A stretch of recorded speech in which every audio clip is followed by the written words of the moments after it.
Part 1. We've all heard of fun runs and half marathons. Maybe we've even competed in them. But how many of us have heard of ultra marathons? My guest today is Stan Woodcock, who's going to tell us all about ultra marathons. Hi Stan, thanks for coming. Maybe I could start by asking you the obvious question. What exactly is an ultra marathon? Hello, Roy. Thanks for inviting me onto the programme. Well, there's no straightforward answer to your question. Not all ultramarathons are the same. The simplest answer I can give you is that it involves running further than a normal marathon, which is 42.195 kilometres. Basically, you could divide them into two types as well. Those that cover a specific distance and those that take place within a specific time period, with the winner being the runner who has covered the most distance. What sort of distances and time periods are we talking about here? Well, the timed events range from 6, 12 and 24 hours to 3 and 6 days. In terms of the distance races, the most common distances are 50 and 100 kilometres. 6 days? Surely here in Britain we'd run out of anywhere to run to. No, timed events are generally run on a track or a short road course, usually about 1 kilometre in length. And how popular are ultramarathons? More popular than you'd think. In Europe alone, there were more than 200 ultramarathons last year. There are a few in Africa, including the world's oldest, the 89-kilometre Comrades Marathon in South Africa, which attracts about 12,000 runners a year, and a 250-kilometre race in Namibia called Racing the Planet. It's becoming more popular in Asia.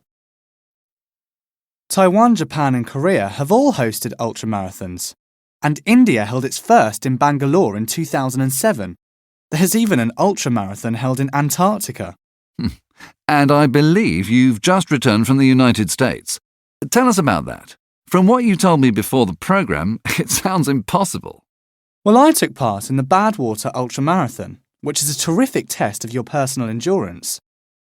It's a 215-kilometre course which starts at 85 metres below sea level and ends at the top of Mount Whitney in Death Valley, California, 2,548 metres above sea level.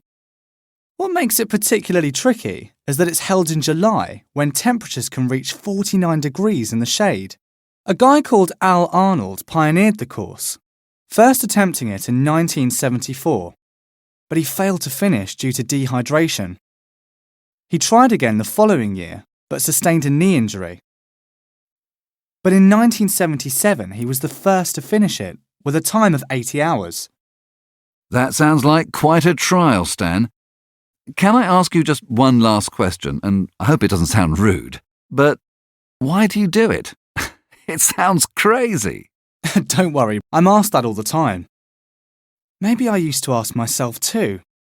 But I can tell you this, it has taught me how I can take responsibility for my life, and thereby guide my own destiny instead of blaming other people and being victimised by my own imperfections. It confirmed that the anger and rage that exists in most of us is based on our inability to accept our own inadequacies. It has taught me that we all have the strength and conviction to deal with adversity if we can just tap into it.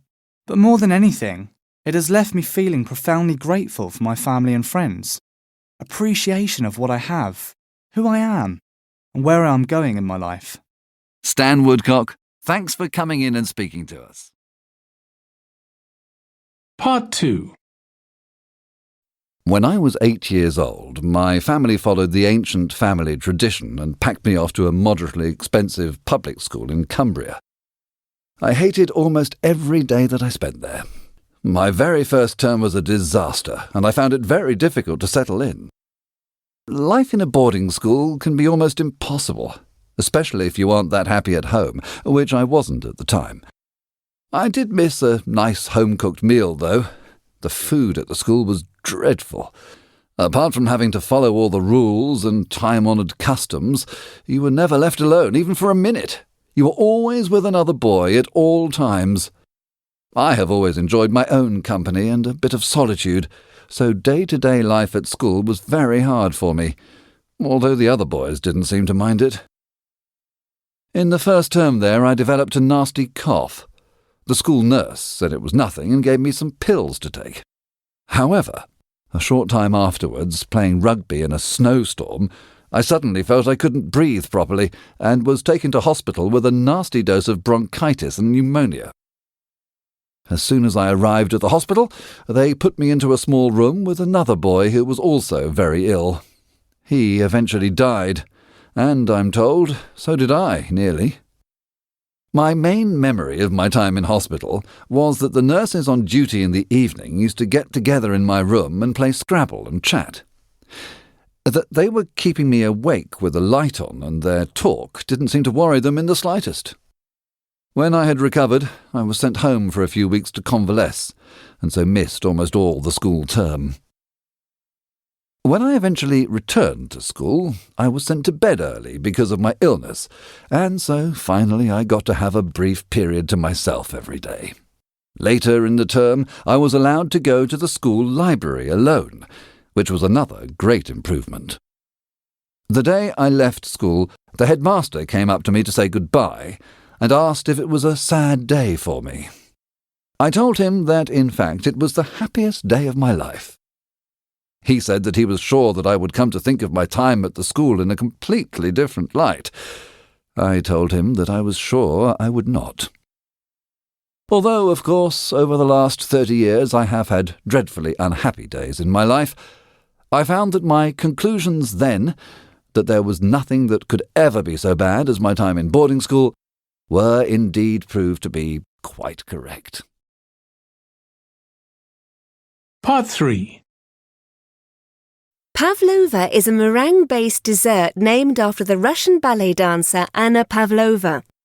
It is a cake similar to meringue with a crispy crust and soft, light inner. The dessert is believed to have been created to honour the dancer during or after one of her tours to Australia and New Zealand in the 1920s. Where it was created and the nationality of its creator has been a source of argument between the two nations for many years, but research indicates New Zealand as the source. The dessert is a popular dish and an important part of the national cuisine of both countries, and is frequently served during celebratory or holiday meals such as Christmas lunch. All currently available research suggests the recipe originated in New Zealand. Keith Money, a biographer of Anna Pavlova, wrote that a chef in a hotel in Wellington created the dish when Pavlova visited there in 1926 on her world tour. Professor Helen Leach, a culinary anthropologist at the University of Otago in New Zealand, has researched the Pavlova and has compiled a library of cookbooks containing 667 Pavlova recipes from more than 300 sources. Her book, The Pavlova Story, A Slice of New Zealand's Culinary History, contains a timeline of Pavlova history which gives 1935 for the first Australian Pavlova recipe and 1929 for the recipe in the rural magazine New Zealand Dairy Exporter Annual. It has been claimed that Bert Saxer originated the dish at the Esplanade Hotel in Perth, Australia in 1935. A relative of Saxer's wrote to Leach suggesting that Saxer possibly got the year wrong when dating the recipe. But Leach replied they wouldn't find evidence for that, simply because it's just not showing up in the cookbooks until really the 1940s in Australia. Of such arguments, Matthew Evans, a restaurant critic for the Sydney Morning Herald, said it was unlikely a definitive answer about the Pavlova's origins would ever be found. People have been doing meringue with cream for a long time. I don't think Australia or New Zealand were the first to think of doing that, he said.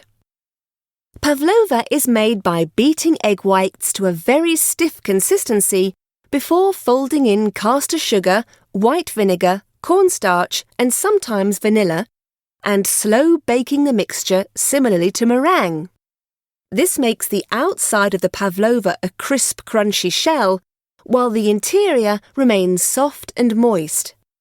The Pavlova's internal consistency is thus completely different from that normally associated with meringue.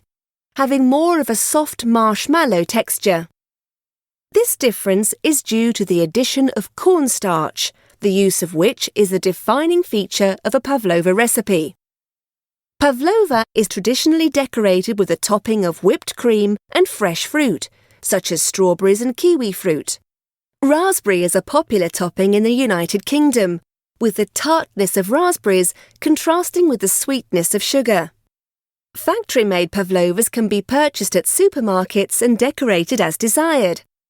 A commercial product is available that includes pre-mixed ingredients for baking the meringue shell, requiring only the addition of water and sugar.